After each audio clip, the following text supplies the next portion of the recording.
the move, man. I was on my way up here to the studio, you know what I'm saying? And this brother stopped me and asked me, yo, what's up with that brother Chucky D? He swear he nice.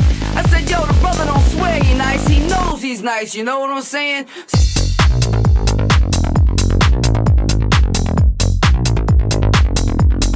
Just like that.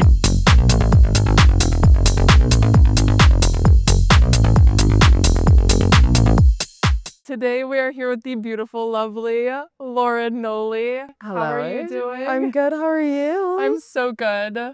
Dude, we met last weekend, which is crazy to me. And I feel like we clicked so immediately. We were on the phone the other day. You told me you were a musical theater kid. I was actually. So funny how that thing all got started. When I was really young, I was very into performance arts. And I remember when I was maybe 8 years old or something, I went with my mom to see Wicked on Broadway. And I left that performance being I don't know what the fuck they just did, but something something changed within me. Yeah, something legitimately shifted within my soul. Okay. And after that, I really wanted to get into acting. I was a very weird fucking kid. I would always just be doing bits and shit. What was your go-to bit when you were a kid? I don't really remember, but honestly, it was just a lot of fucking around. I would always just do shows for my parents, and I made my parents build me a stage in my basement. I would print out the script of Wicked, paint my face green, and pretend to do the whole thing for them. But I never really was I didn't think I could sing, and I had my mom put me in an acting class because I wanted to act. I wanted to be on Saturday Night Live and shit. I was improv. I need to do something. And I got there the first day, and they all started singing The Sound of Music. And I thought I was in an acting class. So I was really confused because I was like, the fuck is this? I don't sing. I'm really confused. I went home, I was like, Mom, what the hell did you just put me in? Yeah. And she was like, well, it's accidentally the musical theater class. We can't get you out of it. You just have to do this now. And then I started singing and just kind of fell in love with singing and being a vocalist, started taking voice lessons and all that shit. And then it kind of transpired into something else a little later in high school. I was still kind of singing my musical theater, just doing both voice lessons and stuff. I never really did the musicals at school, but my brother has been a guitarist his entire life since he was 7 years old. And he started a rock band his senior year of high school. I was a sophomore. And 2 days before their first show, their singer quit. And he came to me and he's like, listen, can you do this? And I was like, I don't think so. I don't know. I've never sang rock music. I always really liked rock music because my dad and my brother were really into it. But were you singing just musical theater before? Yeah. I was taking voice lessons every Friday with my voice teacher and singing musical theater and sad bitch music, Billie Eilish, Lana Del Rey, shit like that. My idols, my queens. But really didn't know if that was something I even wanted to do. And I love classic rock because my dad and my brother would always play it for me. My brother's been playing guitar since he was 7. And I was like, all right. And also I'd never even been to a party before at that point. And my brother's like, will you play this party? Sing at it. And I was like, what the fuck? They were like, please, we need you to do this. So I did. And then after I did it, they were like, well, that went awesome. You can't leave now. You have to be in the band. So wait, so did they kick the other singer out then, basically? He quit. Okay. And then so it was a mutual separation. Yeah, it was a mutual separation. I don't think it was just not for him or something. I'm not really sure. But then after our first show went really well and I blended with the band very well with my voice and found out I could actually sing rock music very well. So yeah, I ended up staying in the band by accident pretty much.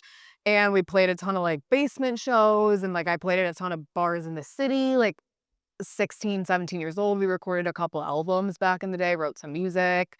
So yeah, my journey definitely started very outside of the realm of DJ, house music, all that stuff. So where are you from? Are you from the area? Yeah, I'm from the Chicago suburbs, northwest. I'm from a place called Palatine. Oh, okay. Yeah. I'm familiar. Okay. All the suburbs do sound the same to me. I'm not gonna lie.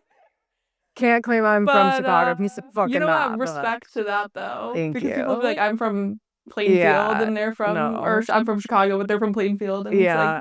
Fuck no. I can't lie about it. It's also just offensive. I'm not from Chicago. So, So you had some albums. Yeah. How were you guys like cooking in the stew at like 17? Like, what's that? Yeah, I remember like my brother he's just a musical genius. Like he just kind of like perfect pitch, like knows exactly what music blends together, knows exactly what doesn't.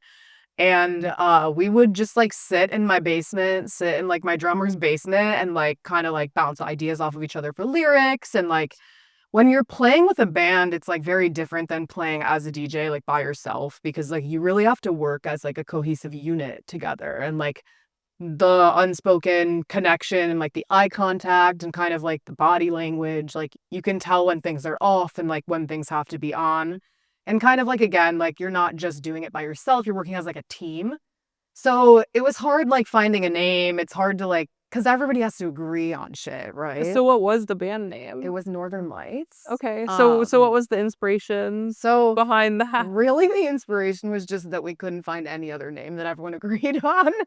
And that was the one that like everyone was just like, all right, I can live with that, you know? So do you play any other instruments besides just like obviously DJing, but then being a vocalist? So I play a little bit of guitar, nothing like crazy, like just really like chords to back my vocals. I play a little bit of piano. Learning how to produce has really like made me kind of like brush up on my piano skills and just like relearning music theory and all that shit. But yeah, not like anything crazy. I tried to take piano lessons, but like that was short-lived. It was just a lot.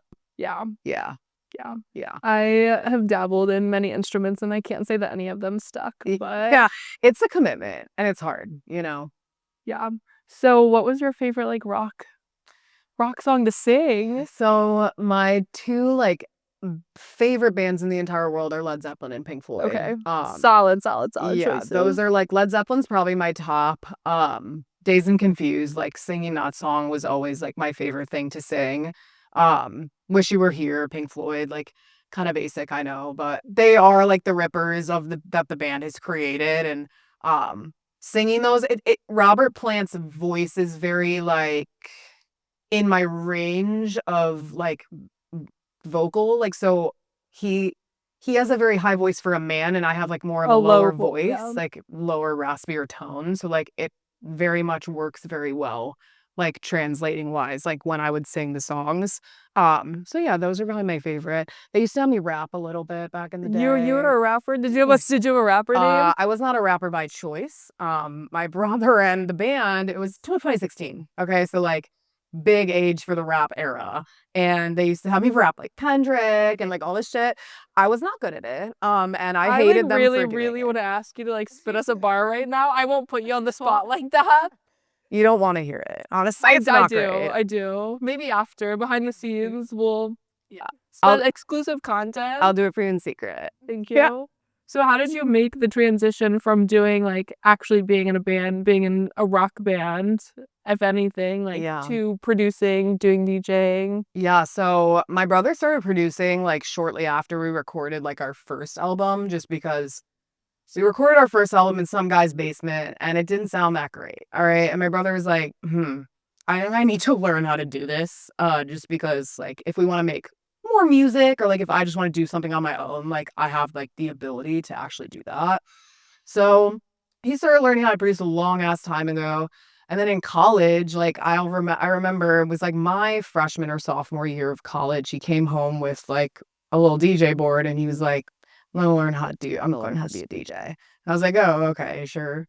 And then like a year later, COVID happened. I went to Michigan State and I was bored. I went home and I was like, you know what? Teach me how to do this. Like, it's a good way to like keep music in my life. I always liked like EDM, but I was never really into like house music until college, I would say. I just didn't like know really a lot about it. But I went to Lollapalooza for like 8 years straight every single year. Like I was really exposed to like EDM at like Perry's and like even I love like the big sounds. Shout out the Perry's stage. That is the stage that I would like live at, barricade at, die at. Yeah.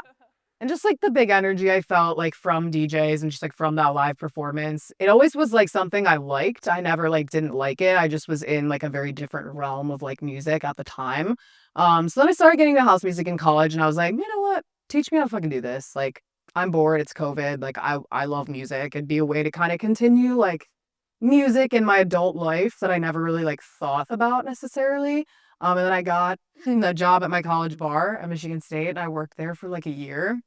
And then moved back here and like really just kind of started working at the clubs and just like seeing what I could do, and just really started as like a very fun thing for me. And it was kind of like the perfect thing that I didn't really expect at the time, because it was a way for me to continue like performance and music and like also house music. Like home house is Chicago. I love Chicago so much. And like it all of a sudden just like made a ton of sense. And it was always just so much fun to again like be able to continue to share my music with people in a way that was different from like being in my band. But like I've always had like that some aspect of like performance and music in my life. And this just feels like the perfect like adult version of that, I guess you can say. I don't know if adult version is the right way to put it, but so how do you think the communities like from what you were doing in high school compared to kind of what you're doing now with music? Yeah, that's a really good question. I would say when we were doing our band, it was a very like different thing to do, because like it's not the 90s. Like not everyone's just like in a band, you know? So 2016 was like a weird era to be doing something like that, but I think everybody really appreciated it because it was different and it was something like the kids weren't really exposed to much at the time. And we were really just throwing like parties in kids' basements and like playing for a ton of teenagers like in high school. So obviously it was very different in that sense. But like I would say then at the time it was more about like the partying for most people. And like obviously now like with this stuff, it's like very about the music. But and also just the communities are like pretty different. But honestly, I'm very invested in like rock star culture and like rock stars. And I do truly believe that like DJs are our modern day rock stars. Oh yeah. I mean, you're a rock star to me. Thank you. I really appreciate that. So what was the first show that you ever played in Chicago? So yeah, my cousin and her boyfriend, they're like a bit older than me. They were going out a lot and they knew like a couple of like club promoters, and like one of them saw me play one time. So I really started playing at like, well, what was my first one? My first gig was at a club called Hush in Chicago. It's not there anymore. They're gone now. They're right? gone now, yes. That was the club. It was across from Bounce, yes, right? Yes. R.I.P. Bounce as well. I used to play at Bounce too. Bounce used to be like the Thursday night freshman year of college spot for me. Yeah. I could have seen you play. They probably did. I probably did, honestly. So what was the first show you played where you were like, this is my thing, this is about the music, and nothing else matters? Yeah, that's a really good question too. I think probably when I started, probably my first show at Prism was like really the one where I felt like what I was doing was really like received well by people and appreciated. And just like where I could feel like the crowd like appreciated the music I was playing. Cause like when you're playing for a crowd that like doesn't know house music, isn't familiar with house music, like you could play a sick track and nobody like knows that nobody it's cool. Nobody gives a fuck. Nobody even knows why it's cool. Yeah. And so that's like what I struggle with a lot. So that was where I really felt like kind of people like understood it. Cause like they're around that kind of music more. So like more so like understand. So like that was kind of, I would say, one of the first times. And then the first time I played at Spy Bar too, I remember I was playing like very weird house music and it was super accepted and like super appreciated. And I didn't feel like I could really like do that in other spaces, you know? So how like long did it take you to get from like these kind of, you know, the club rap clubs versus the actual music? Took me like, I've been doing this for like 2.5 years now, maybe like 2 years. It definitely took me a longer time to bridge that gap, I would say. But again, it wasn't like because I just didn't know anything about anything. I came back from Michigan State and I was just trying to like play my music and like got an opportunity. So I like took it obviously. But I think it probably took me like 6 months to a year to really like start kind of bleeding into the crowd that I was like supposed to be a part of. And yeah, it takes a while to kind of like, especially when you're coming from like that side of things, like, you know, like bridge that gap between, okay, yeah, I was playing at the clubs, but like I was playing your guys' music at the clubs, but like probably 6 months until like I really started to get to know like where I wanted to be. So how did you start making that transition? Like, what was there a moment? Was there a person you met? Like, what was that? It really was just going out a ton, like by myself, like to the spots that like people were at that appreciated music. So like I just kind of started going out by myself a lot to like go to Prism all the time alone. And like I started meeting people who like appreciated it and like really knew what was going on more than I did. And that really helped as well. But yeah, I would say I just kind of started going to like all the house events and like going by myself and like talking to whoever I could talk to. And like then that really opened me up to like a whole new crowd of people who really appreciated it and like wanted to be a part of it. And like I just didn't necessarily like have that before. So finding myself like just putting myself out there and really like just going to the spots where I had learned like this is where people understand what you're trying to do. It's hard to find people that like get it because there is such a difference between those clubs that are just like people are going there to party and be demonic, and then they're also you get a little naughty at some of these other places, but yeah, at the end of the day you're there to like be with a community of people that just you walk into that space and you will always have one thing in common with everyone there, and it's a love for that music. And so I think that's what separates those kinds of spaces, those kinds of events, those kind of venues. And so like at least that's how I fell into it. It's just like it's such a different feeling than anything else. Yeah. I remember the first time I went to Spy Bar, I was like, my mind is fucking blown right now.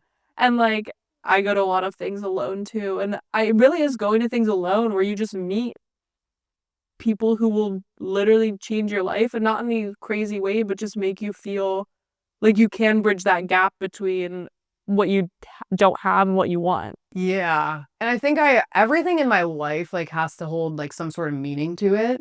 And so I think like it really started to make sense to me when I found those communities where like music meant something to those people, because like that's how I always felt.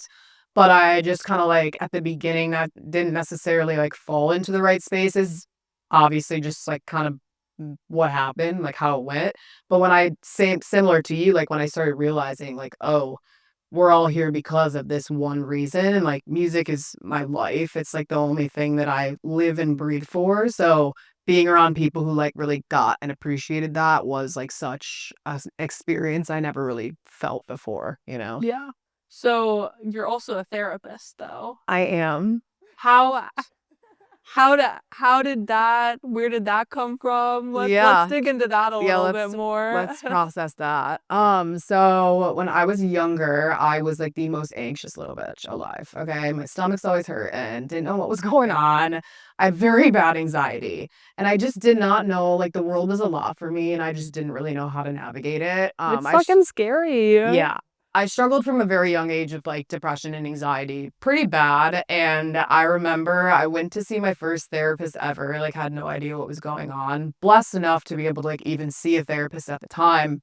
But I remember leaving her office and being like, oh, I feel like everything's going to be okay right now. I want to like make someone else feel that way.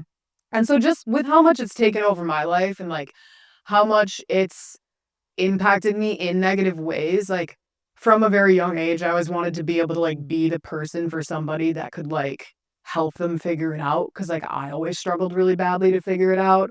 And just like help people not be so like held down by that shit, you know? Like I feel like it really consumed me in a lot of different ways, and like being able to like offer other people the chance to like break out of that and like heal from the shit that's like holding them back was always something I like really wanted to do. I feel like that almost even ties back into everything we've talked about with like the music part of it too, where you enter these spaces and just like everything else dissipates. Yeah. Like, and at least like I'll just be in the space where like I'm with friends, but I'm also alone. Yeah. And it's the weirdest experience. It's the weirdest feeling. Like, yeah. Do you get that? Do you get just so dialed when you're behind a booth? Dude, honestly, also like I will say DJing when I'm playing, that's like one of the only times in my life I'm not in my head, because I'm so focused on like what's going on in front of me. Like that's one of the only times in life I can identify that like I'm in the moment and I'm having like a mindful moment of like only focused on what's happening at the time. I'm not thinking about anything in the future, anything in the past. My mind's not clouded with all this shit. Like, I'm really just focused on like what's going on in front of me. And that's like one of the only times in my life I've ever been able to just like be and like not think about anything else. So it really has been like a therapy for me in itself, because when I'm up there, like I said, like I'm not really thinking about anything else, and that's not normal for me. I'm usually thinking about a ton of different shit all at once. So it's almost like a drug in itself, where it just like really takes you out of like life and just like what's going on in your brain, you know? You don't think about like what other people are thinking about you. It just all washes off of you, and it's very peaceful, even though there's like so much chaos. I feel like when going out and going into these spaces, but it is very peaceful in a way. Yeah, it totally is. It's like a Zen mode. I'm just like challenge like a channel like a higher self almost, like when I'm in that moment, like it is. And that's what like life's about, you know. You need to find those things that like make you feel like nothing else matters at the time.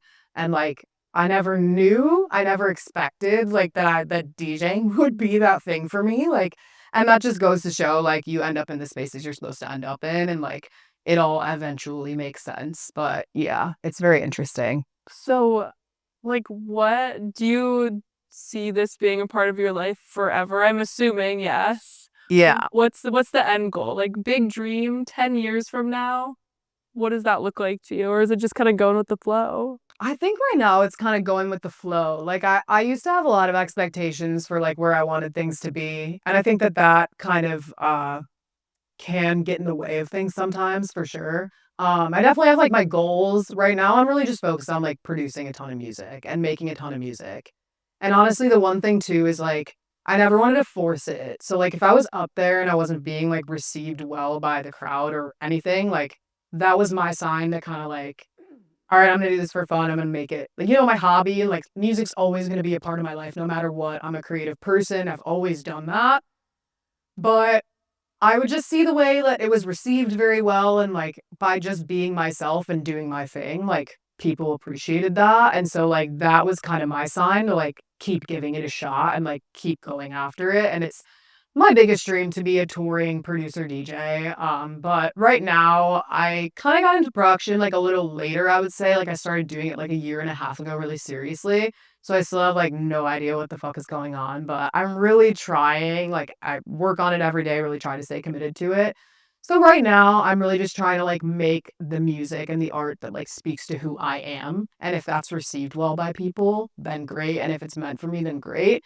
But I don't want to force it, you know? Like if it's not meant to be the thing for me, then it's not meant to be the thing for me, and that's okay with me too.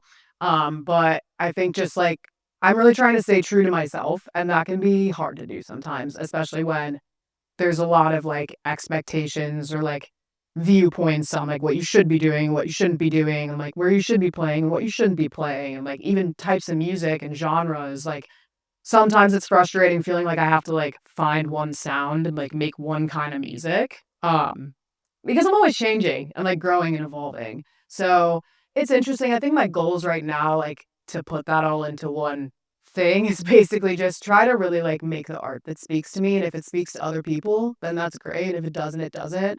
But music will forever be a part of my life. I'll always be singing. I'll always be DJing. I'll always be like listening to music. It's like my life would be nothing without it, you know? So it's always going to be there. Have you ever done your own vocals on a track? Yeah, so I've been messing around with that a lot. I would really like to like be able to do that. But recording vocals is kind of like a whole other monster that's kind of challenging as well. I'm really lucky I have my brother, because he's been doing this for like 8 years. So he's a genius, and he just like knows so much shit. Has all this equipment that's like nuts, and like has really helped me like learn what to do. But I'm a very like right brain creative person. So like that logic, like left brain, like computer programmy shit doesn't always compute with my brain that well. So it's been a process to learn, but I definitely been recording a lot of my vocals and like trying to incorporate that in my stuff. And that's been a really cool thing to do too. So when are we getting the Nola vocals on the tracks? So I am like a very big perfectionist too. So that's my other, not my problem, but something that I think holds me back sometimes from like really like expressing myself or like even like releasing music. Like I am very much like this could be better, this could always be better, this could always be better. And it's just about with house music too. It's very like vocals aren't in really the whole track all the time. So it's kind of like either like a hook or like a lead that you're singing a small little part.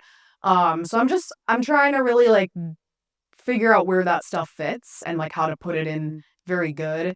And then right now I'm really working on like trying to make my track sound really good. And like that's a whole other skill set like in itself. So the vocals I think are going to kind of be like the cherry on top, like later once I kind of figure out more what's going on with like actually creating the track and like telling a story like the way that I want to, you know? Do you think being like obviously being in a band have helped you learn how to produce better and kind of just have an ear for that kind of stuff? I know you've mentioned your brother like pretty often throughout this conversation. So obviously he seems to be like probably a pretty big influence on your life. Like Totally. How do those things all come together to Yeah. He has taught me so much. Like he's taught me how to DJ, he taught me how to produce. Like he's my older brother through and through. Like literally would be nowhere without the kid. But he really helps me with like I have a definite ear for like what sounds good, and that's really special and like something that I think sometimes can't really be taught. So like that's kind of the one thing I like have going for me is I can hear things and I know what sounds right and what sounds wrong. But like the production stuff, playing with a band is like entirely different than like producing on a software because like when you're with the band and you're doing it like you're live recording like the guitar and the drums and the vocals, like it's a very different process than like being on your computer and you like don't have the room to so mess around with stuff. It's like producing is like computer programming in a sense. And that's been again like the hard bridge to gap for me because I'm just like so not like that at all. But it's been a process, but like I can genuinely say I feel myself finally making progress. And that's a craft that just takes like years and years to nourish and like years and years to actually like perfect and get good at. Because it is so technical. Like I've sat with people like while they've produced and I look at it and they're just like it's kind of like Excel, which is crazy to me because it's inherently such a creative thing, but there's so much technicality to it all where it's like how do you might have the best ear for it ever, but just learning like what buttons to push, how to line things up. I don't know. I could also be talking on my ass. Right? You're not. You're 100% correct, dude. And also like again, the ear is great, but it can only take you so far because like the other shit, there's like a thing within a thing within a thing within a thing, and really it is just like moving knobs and knowing levels like enough to know like when it sounds good, how it sits in the track, like stuff like that. So it definitely has been a big learning curve for me. And that's honestly why I kind of like procrastinated it for a long time because again, I'm like a therapist, a DJ. I'm not math, fuck math. I don't understand science. Like I'm just not like that at all. So like it has been a hard thing for me to start learning. And I think like the female and the male brain like work a little bit differently in that sense.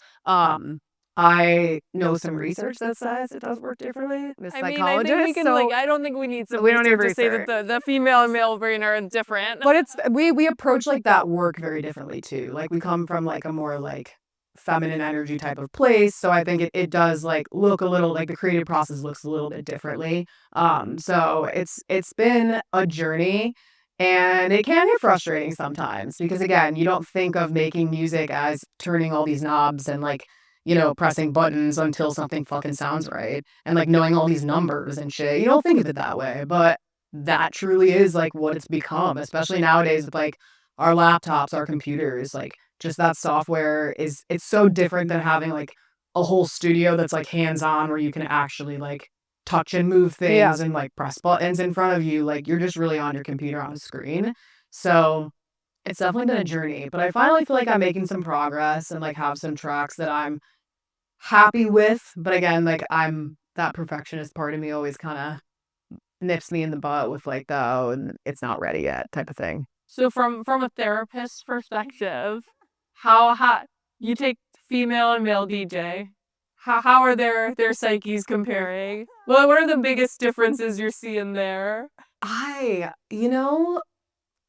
think that also just societally, like in society, we have really made like, math and science are more like that's more men. Like that's how society has kind of like placed it on us. And honestly, a big reason why I got into this too as a woman was to show other women like this could be you too. This doesn't have to be some fucking guy. And honestly, if I can do it, anybody can fucking do it because I'm not at all like I said, left brain technical stuff. Like, but I think it's just again, it's a more masculine position as well. Like, being in front of people and like moving the room and like commanding the crowd. Yeah. Like in because that is your society's job eyes, as a DJ. Yeah. And in society's eyes, that is like more of a masculine space. But like I think obviously as time's gone on, we've seen that like women can do it too. And like that's always been like my thing too, is like if I can be up here and like show other women like you can do this too. And just because like society thinks you can't doesn't mean that you can't. Like you can do anything you want. And I think it does like so especially at the beginning, it's interesting because I feel like I thought we've come a lot farther than we have until You're telling me. Yeah. Until I started doing this, honestly, because it does get frustrating at times. Like because I think a lot of times I'm discredited just because I'm a girl. Initially, like right off jump. Like it's like, oh, okay, like it's a girl. You almost need to like bring credibility to yourself through usually a man's name, which is unfortunate and super frustrating. And like I think at least for me, I work in consulting, which is also a very just like male dominated, whipping our dicks out all the time. And then but it's almost worse. Yeah. From what I've kind of experienced 100%. And it's really jarring because at the end of the day, like it is such a strong community, but there are those little things that are weird and you just have to figure out how to navigate them. But you do it and you get it done. And and I think like the more of us that are there saying like, hey, it doesn't have to be like this, and the more like the precedent we set that like, we can also do the same things that men can fucking do, then I think like obviously we're moving in a better direction. But I think doing the DJ thing did like more so open my eyes to like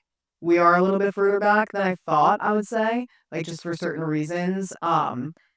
But it's a good start, because I think like having more women around to like see that like, you can do this, and the more of us that are involved setting like the example to like, again, it doesn't have to be some fucking guy. I think also just like that's the big reason with production, like why I'm so hard on myself with it is like I'm very like hard on myself because I have to prove myself more in a sense, because I can't just release something that sounds like shitty, because if I do, then that gives more people like more reason for people to discredit me. Do you think that's more of a self thing where it's like I feel like this, or do you think it comes from outside influences? I think it's both. It's definitely both. Like I am definitely my own worst enemy, and like definitely in my head like the one who's the hardest on myself, which I think has worked to my benefit in a lot of ways. Like I just make sure anything I'm doing, I'm like doing it to the best of my ability. But I think that it is more so like the expectation of women to just like, not be as good as men. So when I do like release something, I want it to be like the best it can be for the time it is at, and just like have the skill set be up to par with everybody else who's producing, and like learn what I need to know, like have the knowledge that I need to have so nobody can ever have a reason to discredit what I'm doing. It is frustrating in that sense where it's like you have to really, really know your shit, whereas some people don't really have to know anything and they get by because of who they are and like how people view them. And so, but I think having more women in the space. Yeah. So I'm so glad like being able to talk to you, even just like you come from such an interesting background, and I think really like appreciate that. even I talked to Gio last week. Shout out you to guys Gio. both come from like very like traditional musical backgrounds, and so it's interesting to see how that influences what you guys are doing now. Yes. Yeah. I think it's interesting because people who come from like just the space itself have like a very different perspective on it. Cause like I kind of not like fell into this because I love music, but like sort of, yeah. Like it was another avenue for me to explore music. And so I think like coming from the outside of that is like definitely like a more like a unique perspective to see music from like all different angles. But what I have realized is a lot of people who are on the inside of it too, like have those stories with it come from the outside of it. And like they have the music interest has kind of like trailed into this, isn't necessarily like where a lot of people began sometimes, you know? Yeah, I mean, at least like for me, my dad's a musician, so I've grown up around music. Yeah. But I mean, it did honestly, truthfully start because I was just like, I like to party and I like to drink and I like to go out. But then I was like, holy shit, there's this community of like amazingly talented people and like the most fascinating people, which is why I'm like sitting down here with you today. But so like with that, I'm so grateful that I'm so grateful to be on. What kind of musician is your dad again? He does, he plays piano. He's always kind of been like blues, like rock, a little bit dabbled in everything. But yeah, and I grew up being like, never put me in music. I will never be in the industry. Look at you now. I'm biting my tongue now because now I'm hopefully will make it my life. Yeah. But yeah. So where did your dad grow up? He was born in Hawaii. Oh, fuck yeah. That's cool. And then grew up in like Washington. Okay. And then we moved to Austin when I was like 8 years old. Okay. So for music. Music, yes. But it's been very interesting to almost like, I almost like didn't have like a great relationship with music growing up, but being able to like almost reclaim it as my own in a sense with like all of this stuff and even just like going out and meeting people and like guest list, shout out guest list. But like being able to like throw events where it's just such a strong community. And I feel like too, you said you got into all this during COVID. And so like something that I noticed is we lost so much like casual human interaction where like every human interaction feels super official these days, where it's like you can't just like have like a quick conversation with a stranger at a grocery store. Yeah. Like, that's not really happening anymore. That's such a good point. And so like I love that I feel like this community brings some of that back a little bit, where it's like I'll be out and I'll have a quick conversation with someone and I might never see them again, and like that's okay, but that interaction itself was so positive and so nice, and just like we did have a moment, and like I'll remember it, but like might not remember your name, might not remember your face, but I know that we like had a very pleasant time together. Yeah, like a genuine human interaction with someone else. Yeah. So what was that like getting into all this during COVID then? Because since it is like a very community based space. So after I started DJing, I went home. I remember I thought I had COVID because I was so fucking sick. And honestly, I was telling you guys this before the podcast, but I don't really drink that much. Dude, I went to Michigan State. They announced classes were canceled. Kids were fucking going crazy. So excited, like bringing corona cases to the bar, wearing hazmat suits. I was tweaking out in my room alone. Like I'm just an anxious fucker. Like I just was like, we're all gonna die. None of you understand what's going on. I just have always been like kind of older for my like age. Like I've been anxious. So I was freaking out. And I was really sick. So I was like, I have COVID. I'm fucked. Like everything's fucked. I'm gonna die and this is the world is over. Like I don't know what's going on. I was having an existential crisis and everyone else was just like at the bar getting fucked up. But my dad came to pick me up the next day. We went home. And I got home, it was my brother's birthday and he was DJing. He in my basement. He was like, hey, welcome home. So it was interesting because the year after I went back to college, full intent on like getting a job at the bars. I've been like kind of DJing a lot, but we could only go to the bars and sit at a table with like 4 or 5 people at a time. And so like the bars were not bars. It was just like restaurants. A place to hang out. Yeah, with like 5 people, and you couldn't really like interact with anybody else. So I was like, this is kind of like a dud year. I'm like not gonna do it this year. So the next year they reopened everything and I got a job at my college bar. And that was just some of the craziest nights I've had ever, I would say. It's different obviously than adult life because there's like no boundaries, no rules, and everyone's just doing shit for the first time in their lives. So it was nuts. I was also playing like was telling you guys before, it was like Detroit rap, it's so much Michigan State. I was playing fucking Mr. Brightside. Like, you know what college kids want to hear. I would try to throw in a house remix or two, but people would just be like, what the fuck is this? And I'd have like 300 people there I played Thursday nights from 9 to 2 a.m. Thursday? Yeah. Every week. And it was crazy. I played for 5 hours. I brought my own equipment, my own laptop every single time. I didn't pee once the entire time that I was DJing. I didn't trust any of those motherfuckers with my stuff. So yeah, it was really interesting, like finding my way back into it, like after COVID kind of happened, you know? So how do you build up like a 5 hour long stamina? Because even like we were at the guest list event and our like in-house DJs, Skino and Drew, they played B2B for 2 hours and they're like, even that is it's tough. So like how do you, a 5 hour set, how are you building that stamina up? So it's funny because I came from that. Like when I started playing like hour and a half, 2 hours, I was like, bro, what? Like I get to play for 2 hours? Like this is awesome. Yeah. Like it was a very different like perspective to come from because I was so used to like holding in my bladder and like not being able to go anywhere for 5 hours, like slammed in the booth with a ton of fucking 18-year-olds doing wild shit. So it was a very different, like kind of like a relief for me. I was like, oh, but I will say what I was doing at my college bar was I wasn't necessarily always locked in and like mixing the way I am when I'm like curating the sounds I am today. Where it's like, almost like you can hit play on a song and it was, you know, like there would get times, obviously I was still mixing, but there would get times where it's like, all right, it's fucking 1:30 in the morning, crossfade to the right, crossfade to the left, like just like play Mr. Brightside, you know? And mixing that type of music, you can't, and honestly, shout out to all the open format DJs who can mix that really well because it's all very different kinds of music. It's all very different BPM. It's like there's vocals, like people I think don't understand how hard it is to mix that shit. Even like I give it to like the bass DJs and shit like that because like mixing that kind of music is like not easy and it takes like a special kind of talent to do that. So it really did open my eyes, like have appreciation for that because part of the reason I started falling in love with house music is because it blends so well and it like mixes so well and like sometimes you don't have to try harder than you want to because the music already makes sense together. Yeah. Like I give people a lot of credit who mix music that like just is completely different because there's like an art in that for sure. Like, it might sound a little cheesy or whatever, but like there's still like they're doing like the technical side of that is really challenging to do, you know?